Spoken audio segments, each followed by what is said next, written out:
Bienvenido nuevamente a nuestro podcast Desde las Entrañas, donde escuchar se convierte en un acto de amor. Y a ustedes, muchísimas gracias por habernos seguido en nuestro @Ricardo Lozano P y en nuestras plataformas de YouTube y en Spotify.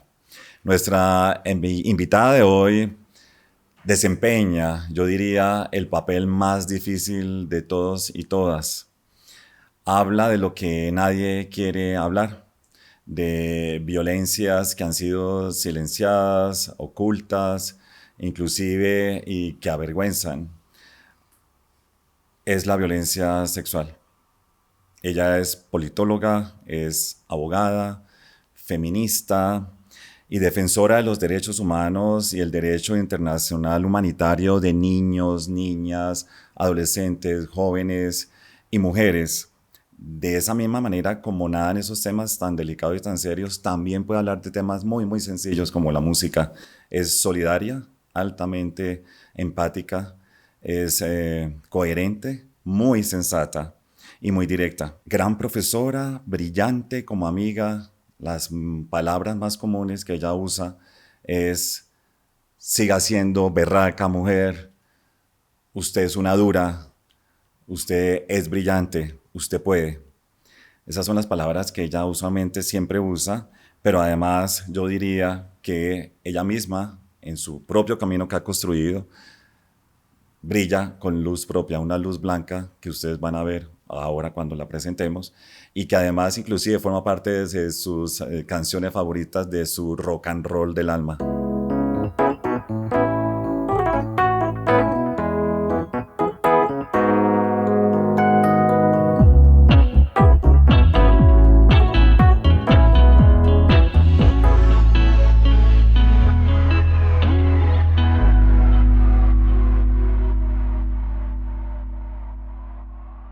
Ella es María Cristina Hurtado Sáenz. Bienvenida, María Cristina. Gracias, Ricardo. ¿Vieron la sonrisa tan hermosa?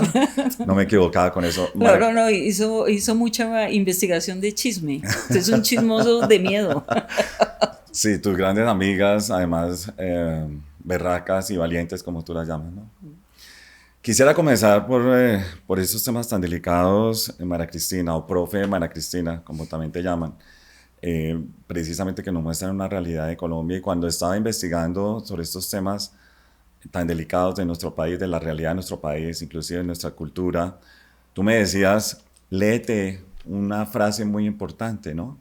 Que era precisamente no solamente la economía también del cuidado, sino también tenía que ver directamente con la ética del cuidado, ¿no?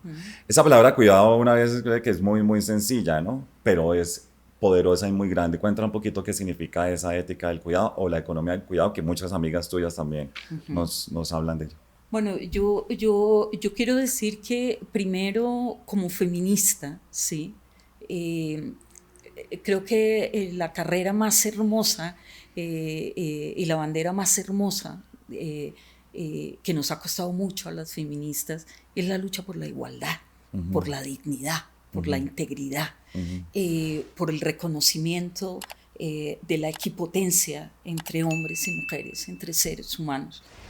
Y la ética del cuidado nace en la filosofía y en la filosofía feminista, precisamente como un reclamo a los varones particularmente, que han atropellado el mundo con la guerra, que han dañado el agua, la vida, que se han quedado sobre todo en relaciones asimétricas de poder, y que se han quitado mucho de su vida, no solo de su inteligencia, sino de su sensibilidad por el miedo a parecer mujer.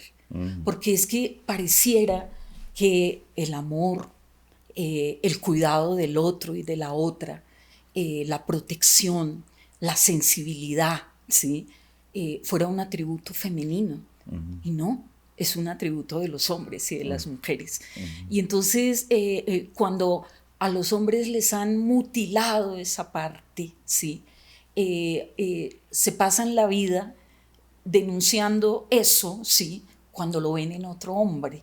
Y eso hace parte de la profunda misoginia, de la profunda homofobia también, del miedo por la diferencia, del miedo por no ser parte de una estructura heteronormativa. ¿Sí? Y eso se va también en contra de los hombres. Es decir, cuando estaba Sí. en el consulado de Londres y con pandemia, Sí. y María Cristina nos tocaba atender los casos humanitarios, y la mayoría eran muertes de hombres solos, que habían muerto solos en su casa por soledad, por tristeza, ¿no? Ni siquiera por el COVID-19, sino era realmente por aislamiento y tristeza. Y descubríamos que a nosotros, cuando nos educan como hombres, nos quitan o nos coartan esa capacidad de expresarnos o de buscar al otro para, entre todos juntos, llevar la tristeza o la soledad, Sí. ¿no? Mire, usted toca un tema muy importante y hay dos filósofas españolas que justamente trabajaron hace 30, 40 años, porque es que la construcción del feminismo no es quemar iglesias y mostrar las tetas, ¿sí? Ese no es el feminismo. El feminismo es construir desde la filosofía, desde la política, desde la economía y buscar la igualdad y develar las grandes vulneraciones a las que son sometidas las mujeres, las niñas, las adolescentes, ¿sí? En el marco de esas relaciones de poder, que son grandes discriminaciones. Y Amelia Valcárcel, tal vez una de las filósofas más potentes españolas, tiene un debate hermoso con otra mujer maravillosa, también filósofa, que es Victoria Camps. Y Victoria Camps habla pues de las virtudes de las mujeres, ¿no? Cuidamos el agua, cuidamos la vida, limpiamos colitas, recogemos los desastres La basura, que dejan los hombres después de la guerra, recogemos las víctimas, acunamos, ¿no? Ayudamos, protegemos. Pero esa no es una virtud femenina, esa es una virtud que debe ser de hombres y de mujeres, de seres, ¿sí? De seres humanos, y es una perspectiva ética, ¿sí? De amar el planeta, de amar la vida, de proteger al más débil. Y eso es algo que a ustedes los varones les quitaron muy rápido. Y Victoria Camps, en un debate maravilloso, le contesta, ¿sabe qué? Me aburrí de limpiar colitas, de limpiar el planeta, de cuidar la vida. Y plantea algo absolutamente transgresor, hermoso, y dice, por el derecho al mal. Wow. ¿Qué significa el derecho al mal? Es maravilloso. Y entonces habla del placer, ¿sí? De eso que los psiquiatras han querido contener, porque está unido al placer sexual, a la alegría del cuerpo, al goce maravilloso. Y por mucho tiempo las mujeres fuimos privadas del goce, ¿sí? El goce nos avergonzaba, eso era para las mujeres que explotaban sexualmente y que siguen explotando los varones, que compran cuerpos de niños, de niñas, de mujeres, ¿sí? Entonces, ese pronunciamiento en contra de no queremos seguir siendo las buenas. La bondad no es un atributo femenino, ¿sí? La bondad, el amor por la vida, por la dignidad, por la integridad, por la niñez, por tener un mundo mejor, es una responsabilidad ética y política de todos los seres humanos. Claro. Eso no es un atributo femenino. Y eso es lo que nos está pasando con la Tierra hoy día, con nuestra madre, que ese realmente es el problema que estamos teniendo, porque con el calentamiento global, con el desequilibrio del planeta. Sí. ¿No? Bueno, pero entonces en estas nuevas olas, entonces decimos, listo, no nos compramos una prenda, nos compramos dos, vivimos con lo mínimo, tratamos de tener la menor huella de carbono, el menor impacto, etcétera, etcétera. Pero sin embargo, los hombres siguen haciendo la guerra. La guerra, sí. Yo quiero decirle que de la ética del cuidado se ha pasado algo absolutamente maravilloso, ¿sí? Que es también una ganancia del feminismo, una ganancia política y desde la economía, y es poder monetarizar, ¿sí? Para poder decir cuánto vale cuidar un niño, cuidar una enfermedad, llevar un niño al colegio, cuánto valen las labores del cuidado valorizar, que las mujeres hemos hecho históricamente. Quiero decirle que en la última medición que se hizo en Colombia, porque en Colombia tenemos una ley de economía del cuidado, en la última medición que salió ayer, nos da 21% del PIB. A ver, eso es toda la plata del mundo. Claro. El día que las mujeres, digamos, no cocinamos, no cuidamos un niño, no llevamos a nadie más al colegio, no hacemos labores de cuidado, este mundo se cae al piso, ¿sí? O sea, esa sí que sería una notificación. Entonces, el cuidado y el cuidado de la vida vale. Claro. ¿Sí? Las mujeres históricamente hemos hecho labores a las que no se les ha dado ningún valor. ¿Y cuánto vale el autocuidado? El autocuidado. Bueno, yo creo que ese es maravilloso, esa pregunta de Ricardo es maravillosa, porque pararse en el mundo y quererse es de las cosas más difíciles que hay. En un mundo que le dice a uno que hay que casarse, que hay que tener hijos, que hay que ser heterosexual, ¿no? Que tiene normas absolutamente codificadas, que hay que creer en Dios, que hay que ser feliz, porque ahora la felicidad se vende y se vende en pastillitas, ¿no? Ya sabemos qué hay que ser para ser feliz. Estos coach, esto, para todo, ¿no? Para tirar, ¿no? Ya para todos nos tienen que decir cómo hacerlo, ¿no? Y cómo hacerlo bien. Nos olvidamos que tenemos atributos como seres humanos, ¿sí? Y yo le decía, yo tuve una experiencia dura, por ejemplo, en mi vida profesional, la he tenido, y es tener que abrazar causas muy dolorosas, ¿no? De rompimiento precisamente de ese cuidado con el otro y con la otra. La guerra exacerba lo peor de los seres humanos y lo peor de los machos, ¿sí? Entonces, el aborto forzado, el embarazo forzado, el contagio de infecciones de transmisión sexual, la violencia sexual, el reclutamiento, la explotación sexual de mujeres como si fueran cosas de niños y de niñas. Colombia, por ejemplo, Cartagena, Medellín, ¿no? Esto es ya vengan y compren, que acá se les tiene. O sea, no podemos vender un país con la venta y con la trata de mujeres, de niñas y de adolescentes, y de niños y de jóvenes. ¿Sí? Entonces, ha llegado a tal el nivel del vacío, ¿no? De la época de este vacío, que todo lo normalizamos. Normalizamos el feminicidio, que es la máxima aplicación de violencia porque es desaparecer a una mujer. Y es una palabra que a ti la odias completamente, la resiliencia, ¿no? Que tú dices, nos adaptamos y que las autoridades muchas veces dicen, no, eso fue el esposo, no, eso fue el marido. Hay una bueno, tanto como odiar, pero me fastidia. No, te fastidia. Me fastidia porque es que de nuevo se le pasa la cuenta de cobro a la víctima, ¿no? Entonces ahora usted, como es tan fuerte, ¿no? Como es tan poderosa, entonces usted está en capacidad solita de salir de esto. No. O sea, hay una noción muy fuerte que es la noción del daño, ¿sí? Y muchos seres humanos, sobre todo en este país con 8 millones de desplazados, con 450 o 500 feminicidios por año. En este año llevamos 40. Y cuando usted mira el noticiero, esto hace parte del paisaje, ya nadie se conmueve y lo que genera es una aberración mediática y entonces ahora es la descabezada, la enmaletada y los hombres empiezan a repetir porque eso tiene un efecto sociológico de espejo y es que los hombres empiezan entonces ahora a descabezar a las mujeres, ¿no? Y a enmaletarlas, ¿sí? Porque las mujeres se convirtieron en cosas. Y yo quiero tocar ahí un tema muy importante que tiene que ver precisamente con la obligación que tenemos para cambiar imaginarios y prácticas discriminatorios por género, este daño de ser mujer o de ser hombre, ¿no?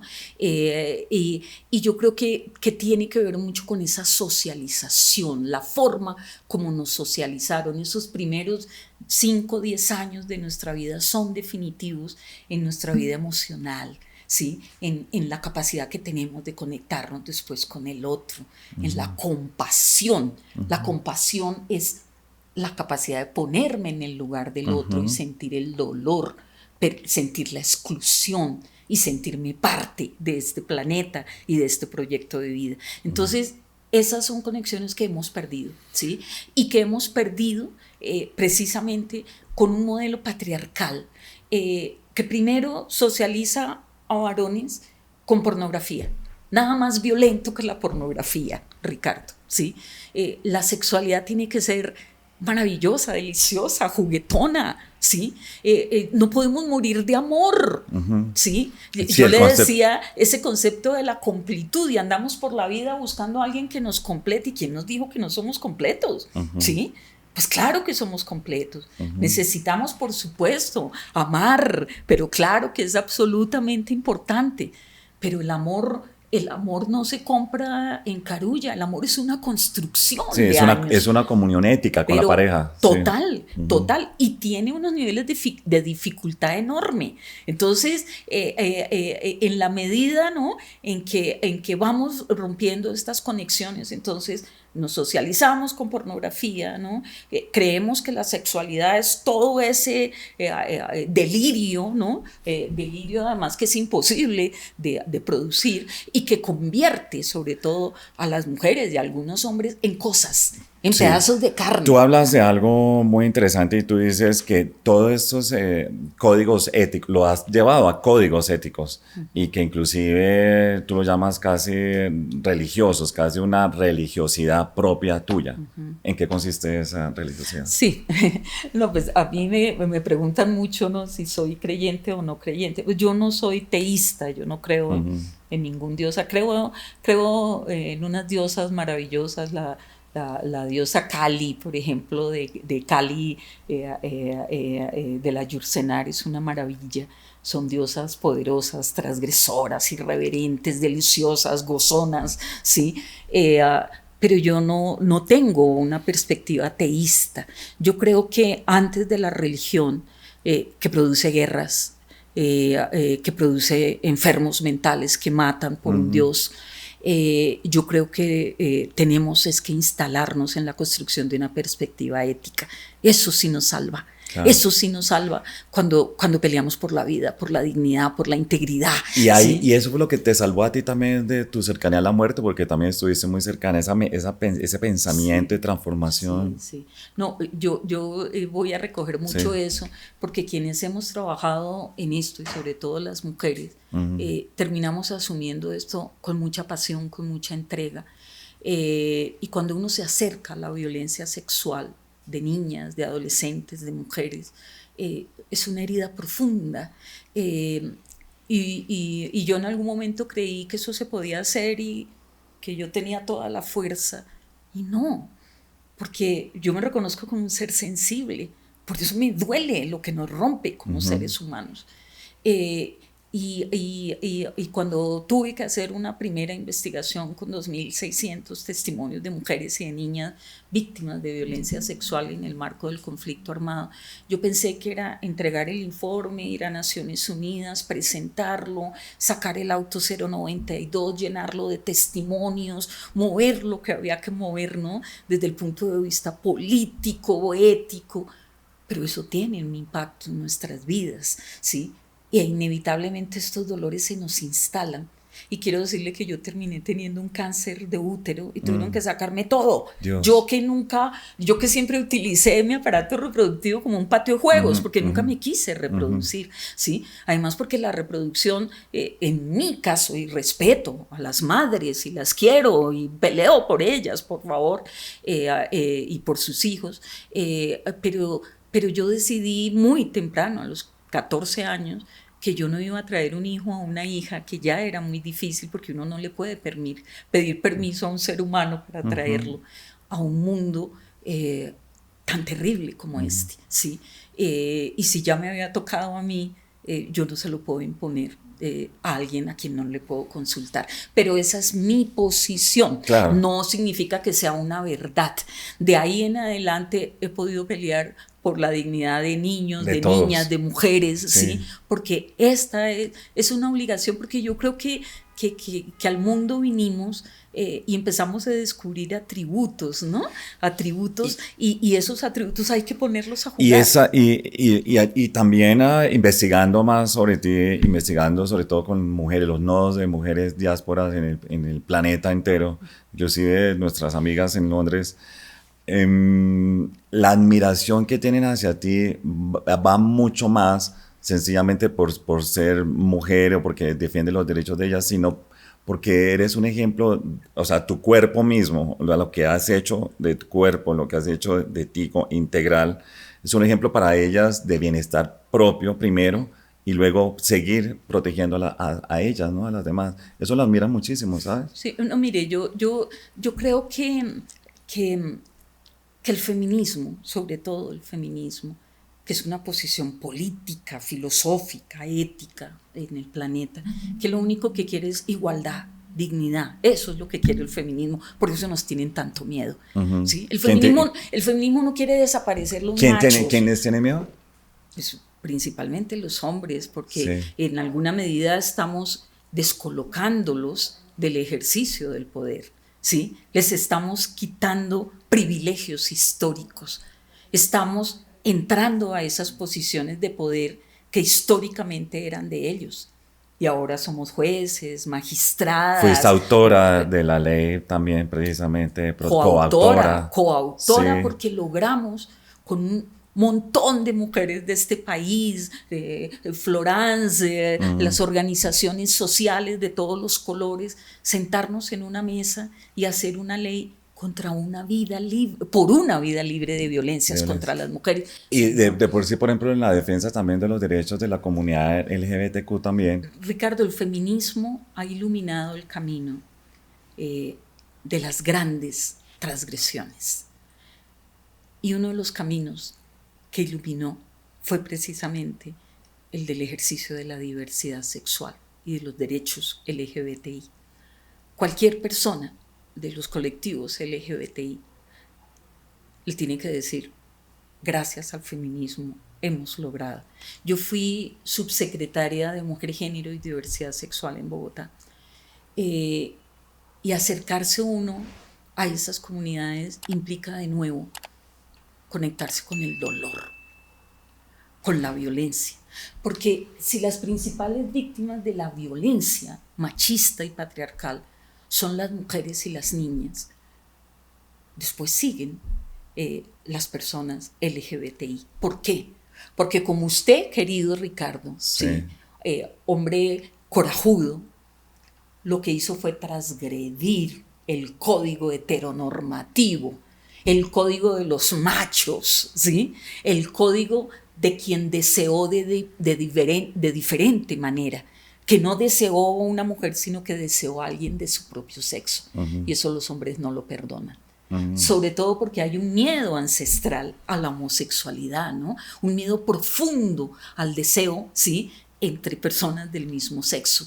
Y gracias a que las mujeres y el feminismo no solo hemos dado una pelea muy dura, ¿sí?, en el marco de las grandes violencias contra las mujeres, las niñas, las adolescentes, también soportamos desde el punto de vista académico y político, desde Nancy Fraser, sí, Chantal Mouffe, las duras, ¿no?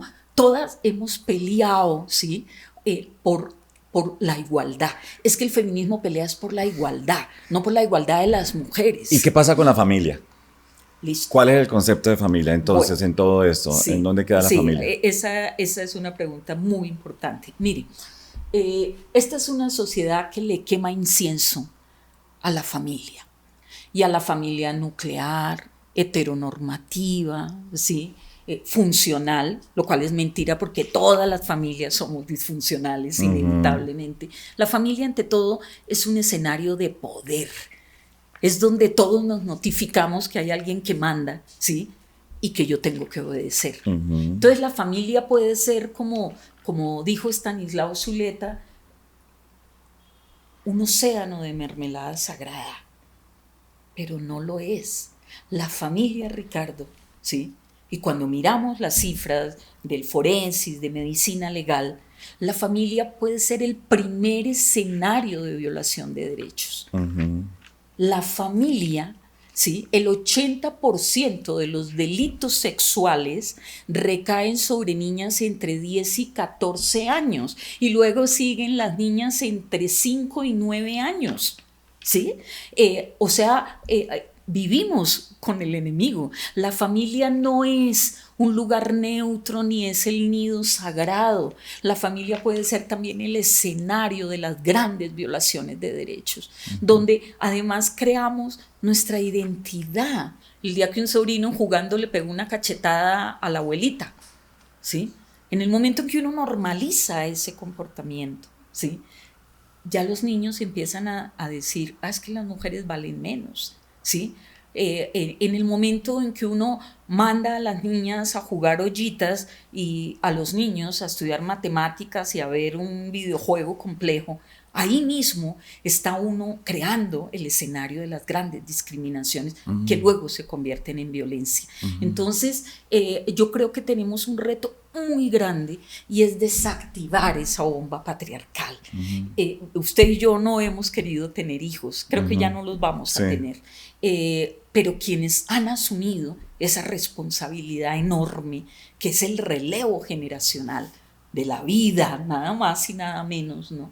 De esta vida que estamos dejando, de esta herencia tan terrible, sin agua, sin tantas cosas, ¿no?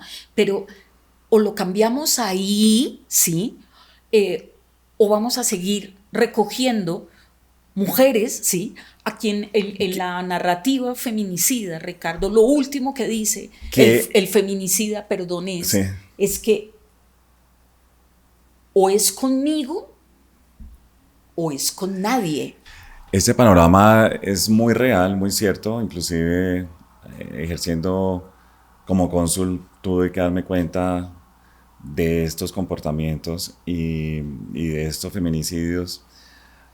Pero también me empecé a dar cuenta, María Cristina, de la diversidad también de comportamientos de nuestras culturas en Colombia tan diferentes, ¿no? Aquí tuvimos un invitado muy interesante también que se llama Diego Aretz, es un gran escritor, investigador, que inclusive trabaja muy de la mano en la búsqueda de nuestros desaparecidos. Y él nos hablaba de los países de Colombia, ¿no? Que recorre Colombia y encuentra una gran diferencia en esos países, ¿no? Tan diversos. Inclusive cuando hablamos también de nuestra geografía y nuestras culturas, nuestras tradiciones, también sorpresivamente, como él decía, cada vez que yo iba acá era un comportamiento muy diferente entre las personas. Inclusive yo lo encontré también, inclusive por ejemplo en comunidades indígenas en el macizo colombiano, que en el planeta entero se hablaba, por ejemplo, del clima, cambio climático, tierra y género, ¿no? Naciones Unidas hablaba de eso. Y aquí con las comunidades nuestras de Puracé, el indígena de Puracé, se empezó a hablar fue de familia, lo que nos estás hablando tú. Ya no solamente el rol de la mujer, sino también de la familia entera, en el ejercicio de la mirada y el cuidado del agua, del proveer los alimentos, ya no era solamente la mujer. Y eso nació en esas comunidades indígenas también, en el macizo colombiano. ¿Eso lo has encontrado también en Colombia en frente a ese comportamiento machista o qué población uno diría tú ves que han avanzado bastante? Por ejemplo, en el caso mío que te dije ahorita en temas ambientales y la manera, o aunque sea la manera de abordarlo. El Pacífico colombiano me sorprende mucho con los guardianes del río Atrato, cómo entre ellos de manera pacífica, en la diversidad, van solucionando sus propios problemas de manera muy juiciosa, muy disciplinada. Lo descubrí muy en el Pacífico colombiano. ¿Qué está pasando en esas regiones y si también te pasa lo mismo? Mire, es muy importante porque no podemos seguir hablando de mujeres blancas privilegiadas y de hombres blancos y privilegiados, ¿sí? Con consumos privilegiados, además, con estilos de vida privilegiados. Este es un país de grandes exclusiones sociales, de pobrezas estructurales, de 8 millones de desplazados que siguen, ¿no? Haciendo asentamientos en medio de la pobreza, de la exclusión. Entonces, la diversidad del país sí nos obliga a reconocer la diversidad cultural. Claro.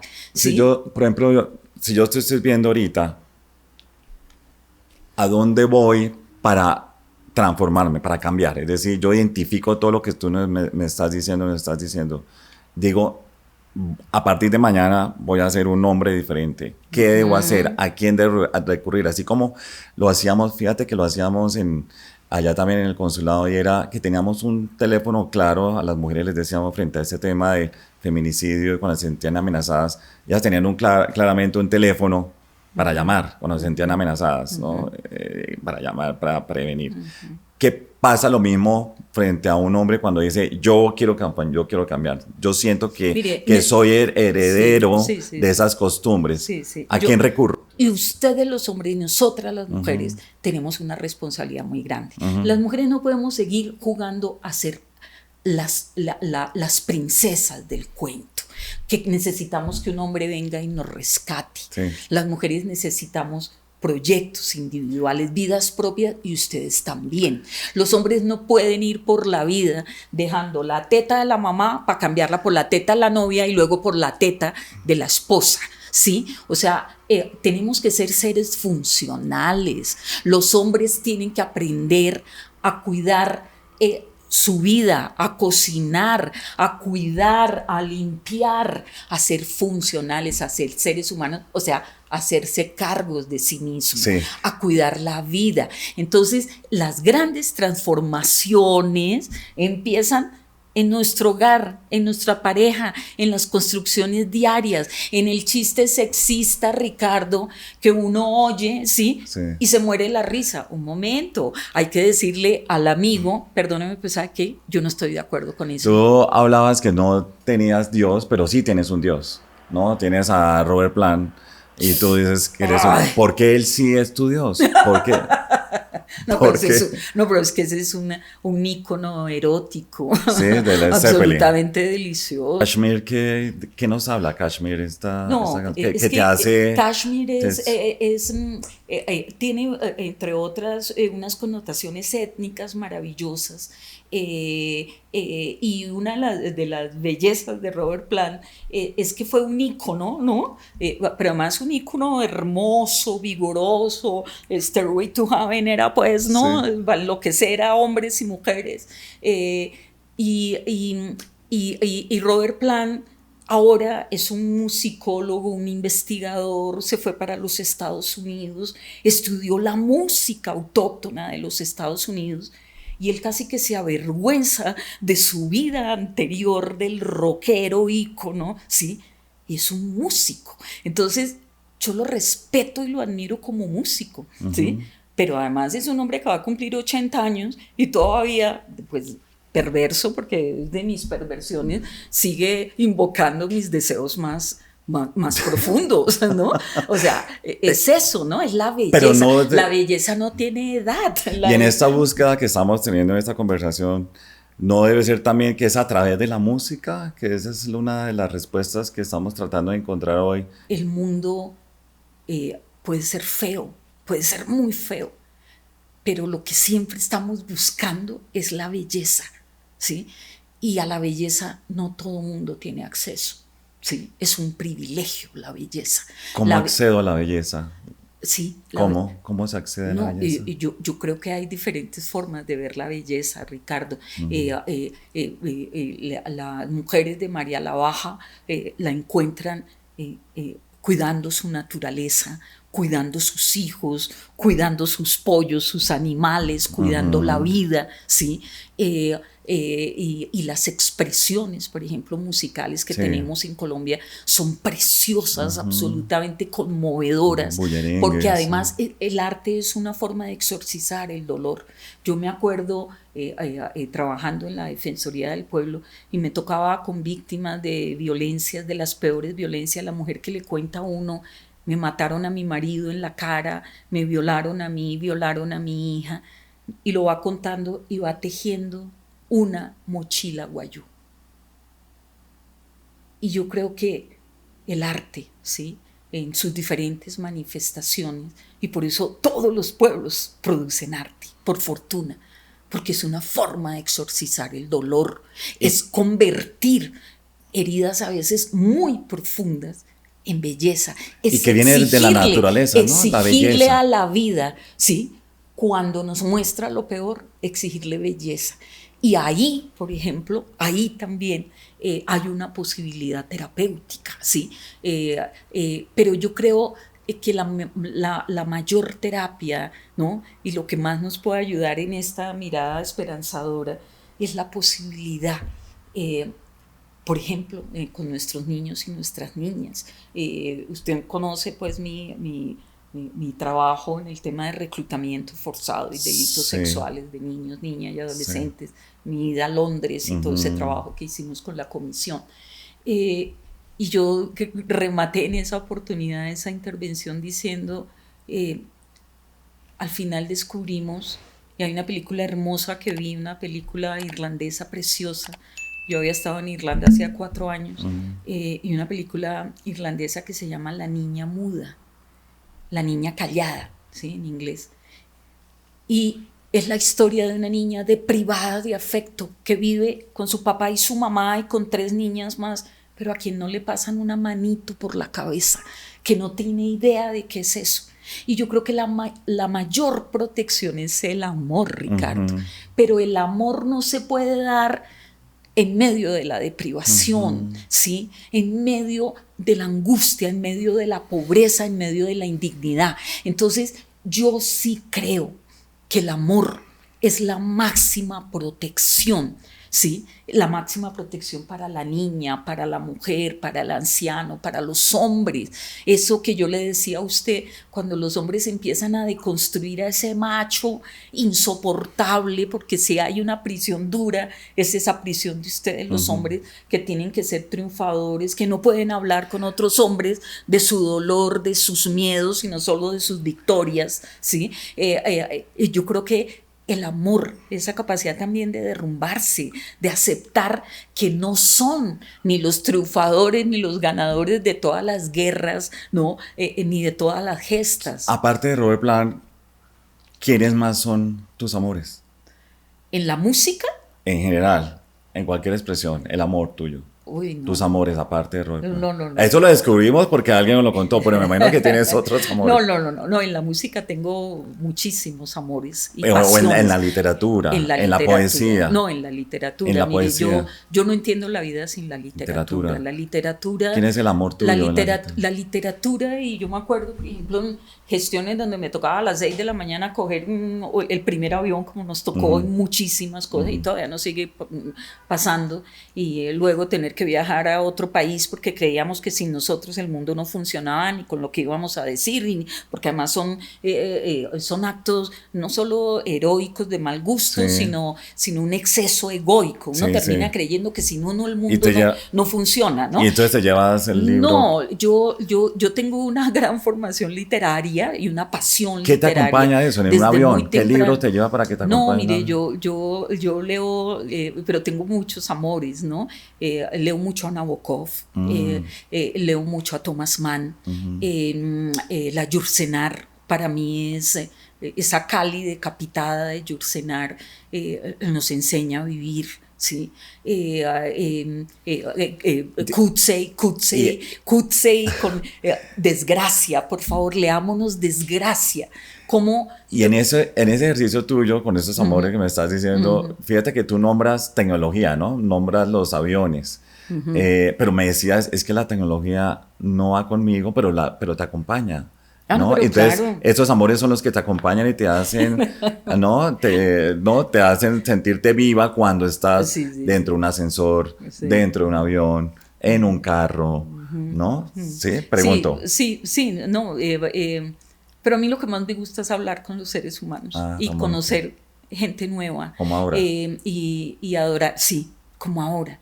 Y hablar con las generaciones de relevo, ¿sí? Descubrir que todavía hay esperanza, Ricardo, ¿sí? Que todavía hay grandes transgresiones, que el mundo no está terminado, ¿sí? Que vienen retos muy grandes, que a pesar de que decimos estos jóvenes, ¿no? Que son tan intrascendentes y tan pegados en el consumo, no, Esa esperanza, hay esperanza y yo la ¿esa veo, dónde está? ¿Esa esperanza yo dónde la está? veo en mis estudiantes en la Sí. Universidad Nacional, en Ajá. el relevo generacional. Cuando pensé en crear este programa y con el equipo de trabajo y que están acá conmigo, siempre nos sentamos a hablar mucho del programa, cómo llamarlo. Y yo siempre les decía a ellos que esto que acaba de pasar es lo mismo que me pasaba a mí allá afuera, en el ejercicio de cónsul y de escuchar a las personas y de escuchar a las mujeres. Hoy he hecho un ejercicio, me hiciste acordar del ejercicio tan hermoso que fue allá escuchar a las mujeres, que tienen tanto que decirnos, María Cristina. Total. Y nosotros no tenemos paciencia de escuchar a las personas tampoco. O sea, es decir, hay un problema grave en el escuche también, ¿no crees? O sea, que yo ahora, yo me siento muy feliz de escucharte. Además, siento también como que hemos perdido mucho el tiempo en no escuchar a las mujeres, no escuchar a las personas que nos tienen que decir muchas cosas, nos tienen que enseñar tantas cosas. Y estoy tratando de desarrollar inclusive el ejercicio de escuchar, porque yo me di cuenta que escuchar se convierte en un acto de amor. O sea, yo lo siento muchísimo. Y inclusive he guardado bastante silencio aquí en este programa por eso, porque siento que era lo que yo realmente hacía en el consulado. Es decir, a veces uno no tiene nada que decir frente a todas las historias que tú nos cuentas que ni siquiera son tuyas. Fíjate que he tratado en todo el programa de que nos hable un poco de ti y nos cuentas de historias tan delicadas, tan graves, tan fuertes, que yo también las viví afuera y que, como dije al principio de este programa, a ti te toca hacer, inclusive hablamos ahora, pues la parte más difícil, ¿no? Que es hablar por otros y por otras, ¿no? De estas violencias que fueron silenciadas, que son silenciadas, violencias que son ocultas y que no se da la oportunidad, como en este escenario, en este momento, de contarlas. Así que yo Sí, me Ricardo, siento... pero yo creo que no podemos apropiarnos de ser Ah, los sí. dueños No, del no. poder y de la palabra de los No, no, demás, ¿no? no. Yo creo que de lo que más aprendemos es de los otros. Sí. Y, por ejemplo, cuando hemos estado en posiciones de poder donde hemos podido transformar la realidad, tenemos una obligación ética, ¿sí? Y política cuando estamos en las políticas públicas, y es tratar de que esa verdad llegue lo menos deformada Sí. posible, de que nosotros no seamos los detentadores del poder, de la palabra, ¿sí? Que no nos gane, ¿sí? El ejercicio egoico, ¿sí? Sino que esa posibilidad, ¿sí? Y más en este país donde estamos buscando la verdad, donde estamos buscando la justicia, que es absolutamente necesaria, porque la verdad y la justicia tienen un efecto terapéutico en nuestras vidas, y es decir, eso que dijimos era cierto. Era cierto, sí. A mí sí me hicieron esto, Y fue, a mí me quitaron la tierra, a mí me violaron, a mí me hicieron. y es la gran diferencia ¿sí? del acuerdo nuestro de paz en Colombia, ¿no? Cuando Claro, se compara con otros acuerdos de paz en claro, todo el mundo.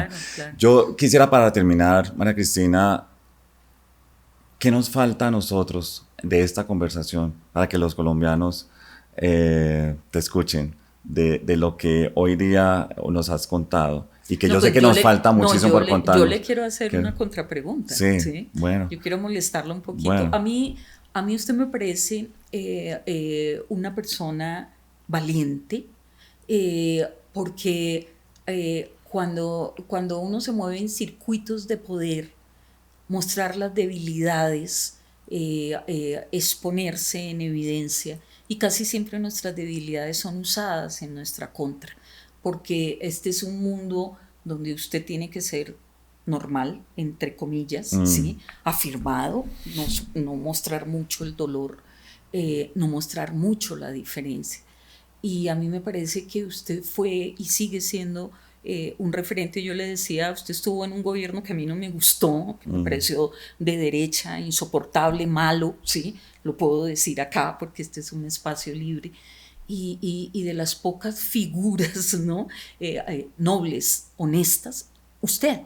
Pero no era gratuito, porque usted no llegó ahí como escogido por un político, usted hizo una carrera de 30 años en una institución, ¿sí? Con un producto que no se vendía, que era defender la tierra y la vida, que no lo entendía un jurgo de gente, pero además la mayor atipicidad y la mayor transgresión es, además tengo una orientación sexual diferente, y hacerla valer y hacerla respetar, ¿sí? A mí esos actos, ¿sí? Son actos donde siento que la gente se encarga de sí misma, y son actos transgresores y valientes, que ayudan a que una sociedad pacata, mentirosa, con doble moral, que se llena de mentiras, que habla de la felicidad, ¿no? Normada, de que todos debemos vivir de determinada manera, ¿sí? Y lograr llegar a esos espacios de poder donde llegan montones de hombres y de mujeres que nunca hablan de su orientación sexual y menos la hacen valer, ¿sí? Y es hacer valer el amor, los afectos, las construcciones. Y usted tiene una construcción maravillosa con su compañero de vida, ¿sí? Y es poder decir, ¿y yo como de qué tengo que avergonzarme? ¿Avergonzarme de qué? De haberle puesto a este país una de las discusiones más serias sobre el cuidado, sobre esa ética del cuidado de la vida, ¿sí? Del ambiente, ¿sí? De los recursos, del agua, ¿sí? Y además decir, yo puedo amar y puedo amar de una forma diferente. Eso pues, a mí me parece maravilloso. Divino, pues muchísimas gracias. Casi me hace llorar, pero me alegra que eso lo hayas captado porque sí, porque Marco pues ha sido mi camino, mi soporte y mi inspiración, inclusive para siguientes programas. Pues muchísimas gracias, María Cristina. No, usted, el tiempo se nos fue y como lo dije anteriormente, fíjate que esto es un ejercicio muy lindo de escuchar, de esta inclusive virtud que pocas personas tienen y que a veces el silencio nos habla mucho más que a veces las mismas palabras. Así que otra vez gracias por inspirarnos. Imagino que tendremos otros programas muy parecidos frente a estos, inclusive, como tú dices, violencias ocultas y que muchas veces también nos avergüenzan. Pues y a todos ustedes, muchísimas gracias también por habernos seguido en este episodio. Gracias también por seguirnos en nuestro @RicardoLozanoP. Por favor, no se les olvide seguir a este podcast desde las entrañas, porque escuchar se convierte en un acto de amor, como lo acaban ustedes de ver. Y también no se les olvide seguirnos en nuestras plataformas de Spotify y YouTube. Muchísimas gracias.